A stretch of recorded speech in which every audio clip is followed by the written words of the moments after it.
My love, your beauty shines brighter than the sea at dawn. Would you share your life with me? My father is a fisherman, not a king. I can't marry a man who knows nothing of the sea. Then let me learn. For you, I'd cast 1,000 nets. Words are easy, my prince, but love cannot be caught like fish. Adanna, this ring is yours. My heart is yours. I cannot marry a prince.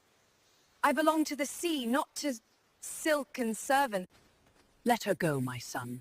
She's blind to her blessing. Then I shall go where my heart is truly tested. Adanna stood at the village well, her hands shaking as she poured water over the dirty beggar's cracked lips. The other women whispered behind their hands, calling her foolish. They did not know what she knew deep in her heart.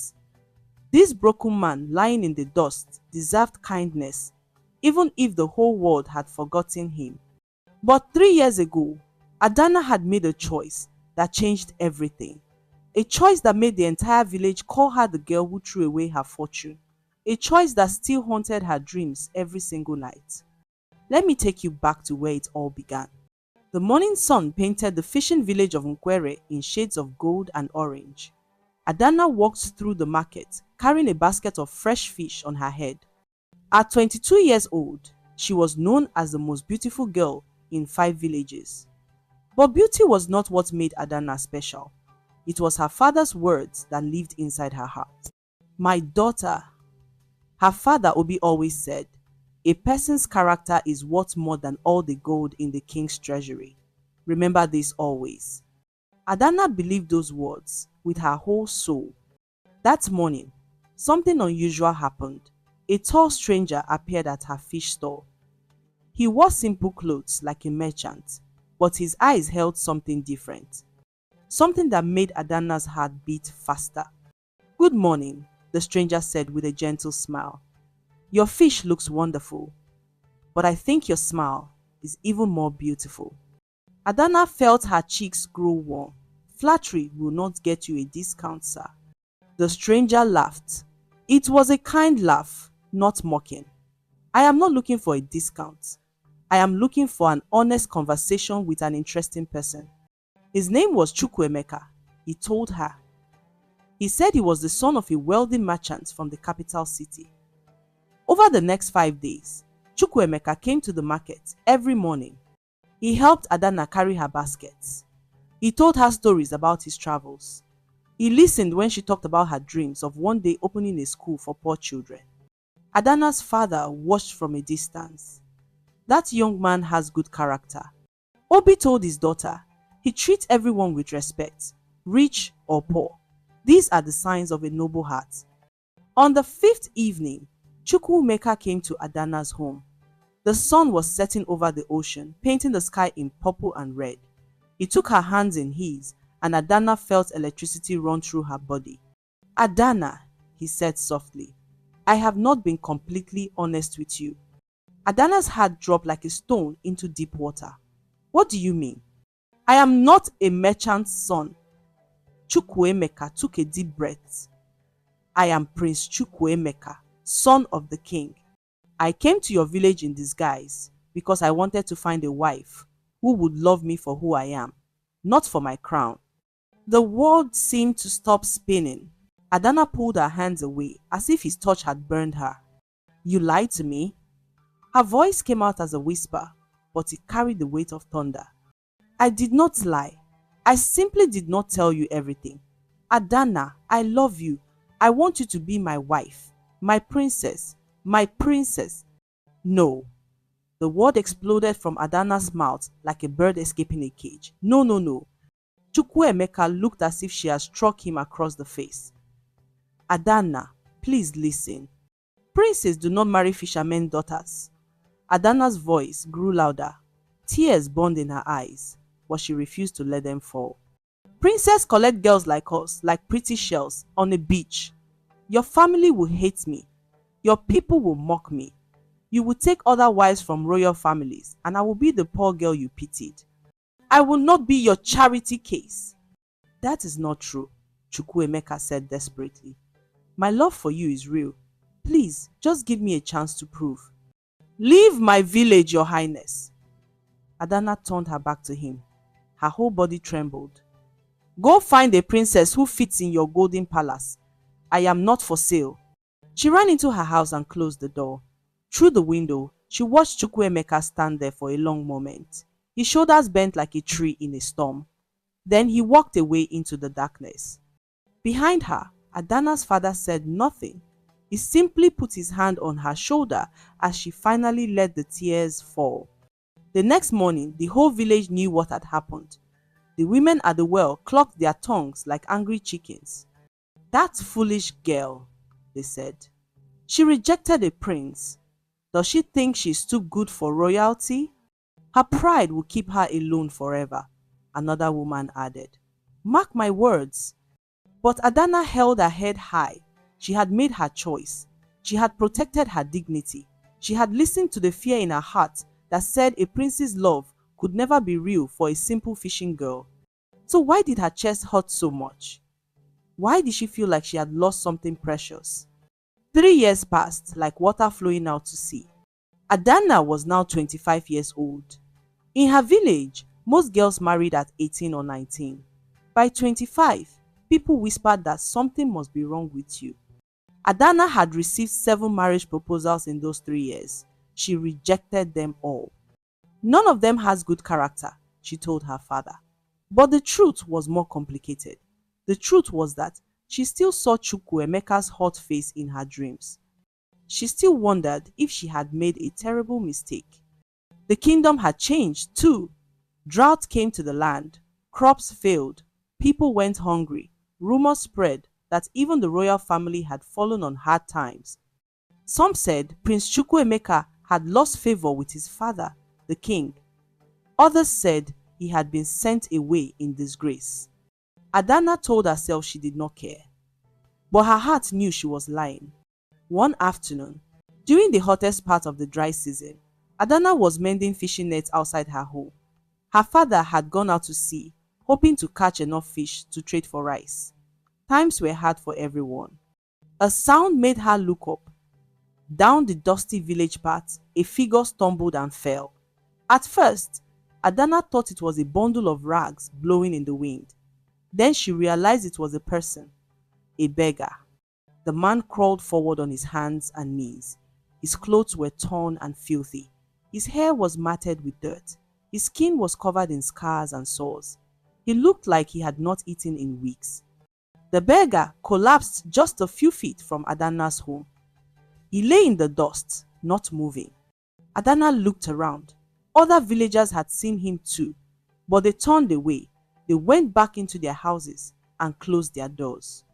In hard times, no one wanted to share what little they had with a stranger. Please, the beggar whispered. His voice was rough like sand. Water. Adanna's father's words echoed in her mind. Character is worth more than gold. She stood up. Her neighbor, an old woman named Mama Ngozi, hissed at her. Do not waste your food on that creature. He is probably cursed. That is why he suffers. But Adanna walked to the beggar. She knelt beside him. Up close, she could see he was young, maybe close to her own age. His eyes were closed, his breathing shallow. Can you sit up? Adanna asked gently. The beggar's eyes opened. They were dark brown, deep like pools of water. Something about those eyes seemed familiar, but Adanna could not place it. How could she know a beggar? With Adanna's help, the man sat up. She brought him water in a clay cup. He drank like a man dying of thirst. She brought him bread and dried fish from her own meal. He ate slowly, carefully, as if he had forgotten how to eat. Thank you, he whispered. You are very kind. Rest here in the shade, Adanna told him. You are safe. The beggar looked at her with those strange, knowing eyes. Why do you help me? Your neighbors think you are foolish. Adanna shrugged. My father taught me that we are all equal in the eyes of the ancestors. Today, you are the one who needs help. Tomorrow it might be me. Something flickered in the beggar's eyes. Was it a surprise? Recognition? Sadness? Adanna could not tell. Over the next 2 weeks, The beggar stayed near Adanna's home. She brought him food every day, even when her own stomach growled with hunger. The other villagers mocked her constantly. Adanna, the princess hater, now feeds beggars. They laughed. She has truly lost her mind. The beggar never said much, but he listened when Adanna talked. She found herself telling him things she had never told anyone, about her dreams of building a school, about her fear of making wrong choices, about the prince she had rejected 3 years ago. "Do you regret it?" the beggar asked one evening. They sat together watching the sunset over the ocean. "Rejecting the prince, I mean." Adanna was quiet for a long moment. "I do not know. I was afraid. I thought he saw me as a pretty toy, not a real person.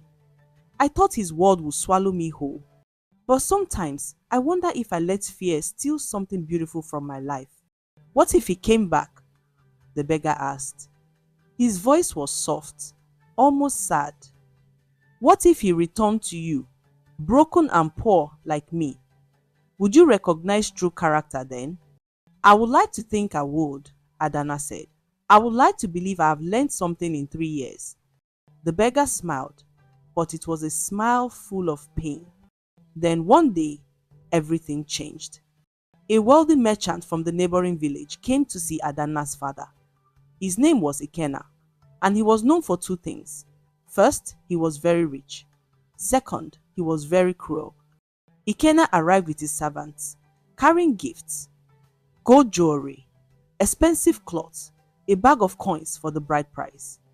"I want to marry your daughter," Ikenna announced loudly so the whole village could hear. "She is beautiful, and I can give her a life of luxury." Adanna's father looked uncomfortable. "My daughter must decide for herself who she will marry." Ikenna's smile was ugly, like a snake showing its teeth. "Surely she is not stupid enough to reject me like she rejected that prince. I am her last chance at a good life." He turned to Adanna. "What do you say, girl? Will you be my wife?" Adanna looked at Ikenna. She saw the cruelty in his eyes. She saw how he kicked at the village dogs. She saw how he spoke rudely to his own servants. She saw everything her father had taught her to recognize as bad character. "No," she said clearly. "I will not marry you." Ikenna's face turned red with rage. "You ungrateful fool! Do you know how many women would kill for this opportunity?" "Then marry one of them," Adanna said calmly. Ikenna looked around and saw the beggar sitting near Adanna's home. His face twisted with disgust. "I see the problem now. You reject princes and rich merchants, but you waste food on worthless beggars. You have no judgment at all." He stormed over to where the beggar sat. Before anyone could stop him, Ikenna kicked the beggar's food bowl. Rice and fish were scattered in the dust. "This is what I think of your charity," Ikenna shouted. He kicked dirt at the beggar. "You are trash, and she is a fool." The beggar did not fight back. He simply looked up at Ikenna with those deep knowing eyes. But Adanna felt rage explode in her chest like lightning. She stepped between Ikenna and the beggar. "Get away from him." Her voice rang out across the village. "How dare you? This man has done nothing to you. He is hungry, homeless, and hurting. And your response is to kick his food and call him trash? This is how you show the world who you really are." She turned to face the gathered villagers. "All of you wonder why I reject rich suitors. This is why. I would rather share bread with an honest beggar than feast at a cruel man's table. I would rather die poor with my dignity than live rich with shame." The village was completely silent. Even Ikenna seemed shocked into stillness. Adanna turned back to the beggar and helped him to his feet. "I am sorry," she told him. "You deserve better than this." The beggar looked at her for a long moment. His eyes were wet with tears. "You have just passed the test you did not know you were taking," he whispered, "and you passed it beautifully." Before Adanna could ask what he meant, Ikenna found his voice again. "You will regret this," he screamed. "Everyone will know how you chose a beggar over me." He stormed away with his servants running behind him. That night, Adanna could not sleep. She kept thinking about the beggar's strange words. A test she did not know she was taking? What did that mean? When she woke up the next morning, the beggar was gone. He had disappeared like smoke in the wind. Adanna felt a strange sadness. She had grown used to his quiet presence. She had started to think of him as a friend. I did not even know his name, she told her father. Obi put his hand on her shoulder. Sometimes the ancestors send people into our lives to teach us lessons. Perhaps his job was done. But Adanna felt like she had lost something important. 7 days later, everything changed forever. Adanna was working at the fish market when royal guards rode into the village. Everyone stopped and stared. Royal guards had not come to Nkwere since the day Prince Chukwuemeka left 3 years ago. The captain of the guard dismounted from his horse. He walked straight to Adanna. "Are you Adanna, daughter of Obi, the fisherman?" Adanna's heart pounded. "Yes, sir. Prince Chukwuemeka requests your presence at the royal palace. You are invited to a great feast being held in 3 days. The prince has specifically asked that you attend." The whole market erupted in whispers and gasps. Adanna felt her knees go weak. Why? Why does he want to see me? The guard smiled slightly. "That is not for me to say. Will you come?" Adanna looked at her father. Obi nodded slowly. "I think you need to go, my daughter. I think it is time for answers." So, 3 days later, Adanna found herself riding in a royal carriage toward the capital city. She wore her best dress, which was still simple and plain compared to noble clothes. Her hands shook the entire journey. What did the prince want? Had he found a bride and wanted to show Adanna what she had lost? Was this his revenge for her rejection? When the carriage arrived at the palace, Adanna's breath caught in her throat. The palace was more beautiful than anything she had ever imagined. Towers reached toward the sky. Gardens bloomed with flowers she had never seen. Servants rushed everywhere, preparing for the feast. A kind older woman greeted Adanna at the entrance. "Welcome, dear. The prince has been waiting for you. You are the guest of honor tonight." "Guest of honor?" Adanna's voice came out as a squeak. "There must be some mistake." "No mistake," the woman said with a mysterious smile. "Come, let us get you ready." They took Adanna to a room filled with beautiful dresses. They braided her hair with gold thread. They put sweet-smelling oils on her skin. When Adanna looked in the mirror, she barely recognized herself. But inside, she was still just a fisherman's daughter.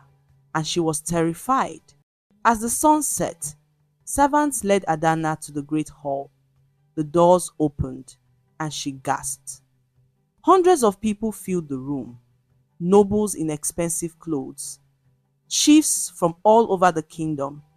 And there, sitting on a golden throne, was Prince Chukwuemeka. He looked exactly as Adanna remembered. Handsome, strong, regal, not falling from grace at all, not suffering, not poor. Their eyes met across the crowded room. The prince stood up, and the entire hall fell silent. "Thank you all for coming." Prince Chukwuemeka's voice rang out. "Tonight, I want to tell you a story.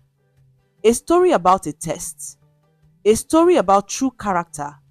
And a story about the woman I love." Adanna felt faint. What was happening? 3 years ago, the prince continued, I traveled to the fishing village of Nkwere. I met a remarkable young woman named Adanna. I fell in love with her kindness, her wisdom, and her strong spirit. When I revealed that I was a prince, she rejected me. The nobles gasped and whispered, "How could anyone reject a prince?" She rejected me because she feared I saw her as a trophy, not a partner. She rejected me because she believed my word would destroy her true self. Her words haunted me for 3 long years. The prince stepped down from his throne. He walked toward Adanna. She could not move. She could barely breathe. So I decided to return to Nkwere. But this time, I did not come as a prince. I came as the lowest person in society. I came as a beggar. The world tilted sideways. Adanna's mind raced back through the past 2 weeks. The beggar, those familiar eyes, that knowing smile. No, it could not be. I made myself unrecognizable, the prince said. He was standing right in front of Adanna now. I wore rags. I covered myself in dirt. I acted weak and broken. I wanted to see who Adanna really was when there was nothing to gain from being kind. Tears started streaming down Adanna's face. While wealthy men came to win her hand, she fed me from her own small portions. While her neighbors called her foolish, she defended my dignity. And when a cruel merchant kicked my food bowl and called me trash, she stood between us. She declared that she would rather eat with an honest beggar than feast with a cruel rich man. The prince's own eyes were wet now. Adanna proved something to me. She proved that her rejection 3 years ago came from wisdom, not pride. She proved that her heart sees people, not positions. She proved that she is exactly the woman I thought she was. The woman I still love with my whole heart. He dropped to one knee. The entire hall gasped. A prince kneeling before a fisherman's daughter. Adanna, daughter of Obi, I do not ask you to marry a prince. I ask you to marry the man you fed when he was starving. The man you protected when others mocked him. The man who knows that you are worth more than all the treasures in this kingdom. Prince Chukwuemeka took her hand. Will you marry me?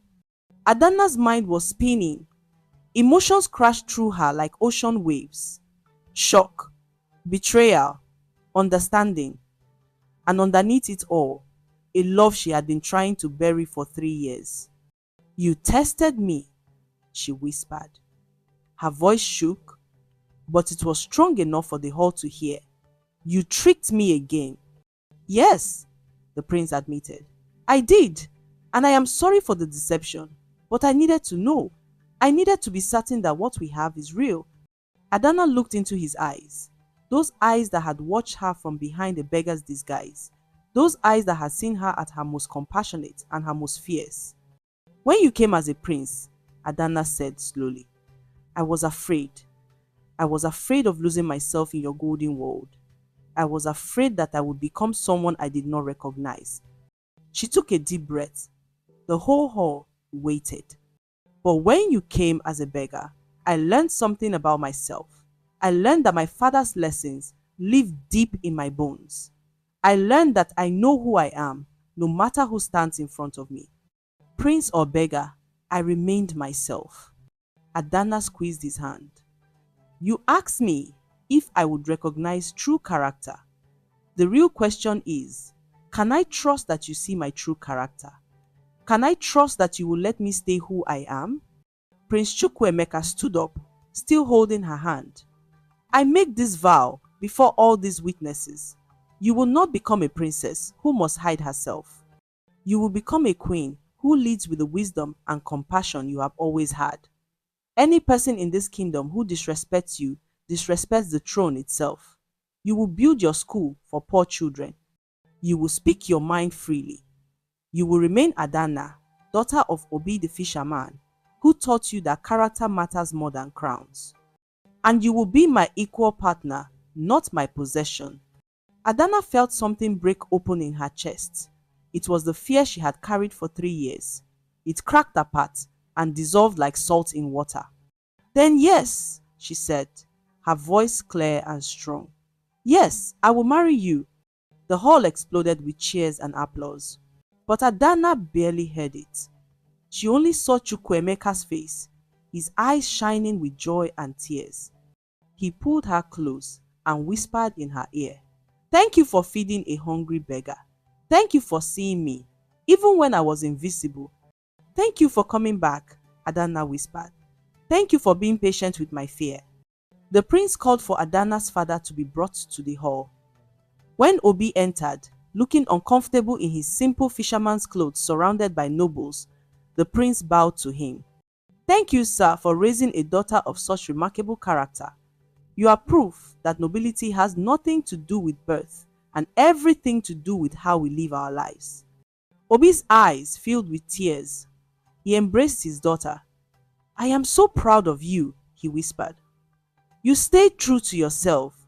That is all I ever wanted. The feast that night was the most magnificent anyone in the kingdom had ever seen. But the most beautiful moment came when the prince led Adanna to the center of the hall. Today, he announced, we are creating a new tradition. From this day forward, anyone in our kingdom who shows great compassion and character will be honored, no matter if they are rich or poor, noble or common. He gestured to the servants to bring something forward. They carried a large wooden plaque with words carved into it. These are the words that will hang in our throne room forever, the prince said, so that we always remember what truly matters. Adanna read the words aloud, her voice shaking with emotion. True character is revealed not in how we treat the powerful, but in how we treat the powerless. A person's worth is not measured by their crown, but by their compassion. And true love sees the soul, not the status. The hall fell silent. Then, slowly, people began to stand and applaud. Not just the nobles, but the servants too. Even the guards joined in. The wedding was planned for the next full moon. When the day came, people traveled from all over the kingdom to witness it. But the prince insisted on one thing.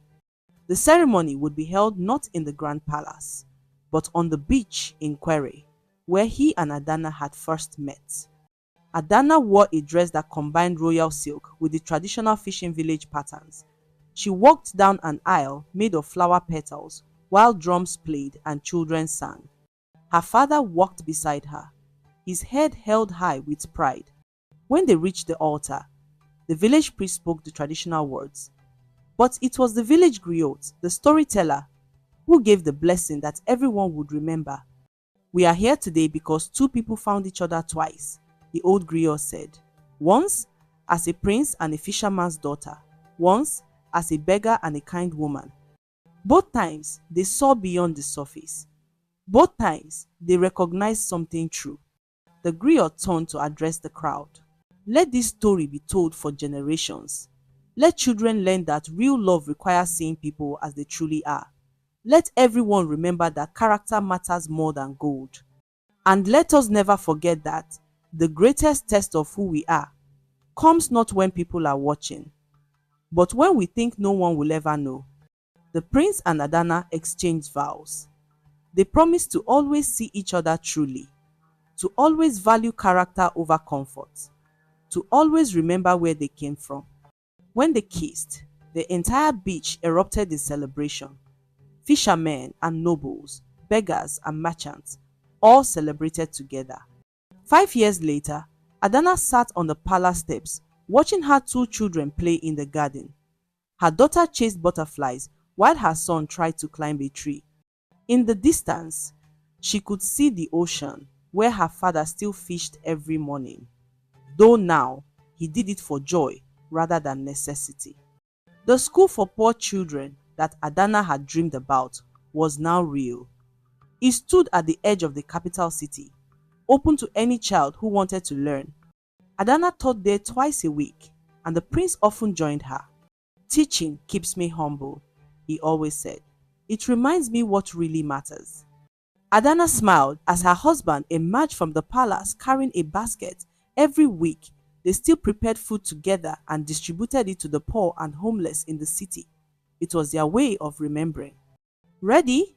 Chukwuemeka asked. Always, Adanna replied. As they walked through the city streets together, giving food and kindness to those who needed it, Adanna thought about the journey that had brought her here, the fear that had made her reject a prince, the compassion that had made her feed a beggar, the courage that had let her finally trust in love. She had learned that the heart knows truth when we are brave enough to listen. She had learned that character reveals itself in small daily choices, not grand gestures. She had learned that real love does not ask us to become someone else. It celebrates who we already are. That night, as Adanna tucked her children into bed, her daughter asked the question children always ask. Mama, will you tell us the story of how you and Papa met? Adanna smiled. It is a long story, my darling. and it has two beginnings. Tell us both, her son demanded. So Adanna told them about the prince who came disguised as a merchant, about the rejection born from fear, about the beggar who appeared 3 years later, about the kindness that revealed true character, about the test that led to trust, about the love that survived doubt and grew stronger. The lesson, Adanna said as she kissed their foreheads, is this: be kind even when there is nothing to gain. Be true to yourself even when it is scary. And remember that the people worth loving are the ones who see you for who you really are. Did you and Papa live happily ever after? Her daughter asked sleepily. Adanna looked out the window where the moon reflected on the ocean. She thought about her husband, once a prince who became a beggar to find the truth. She thought about herself, once a scared girl who learned to trust her own worth.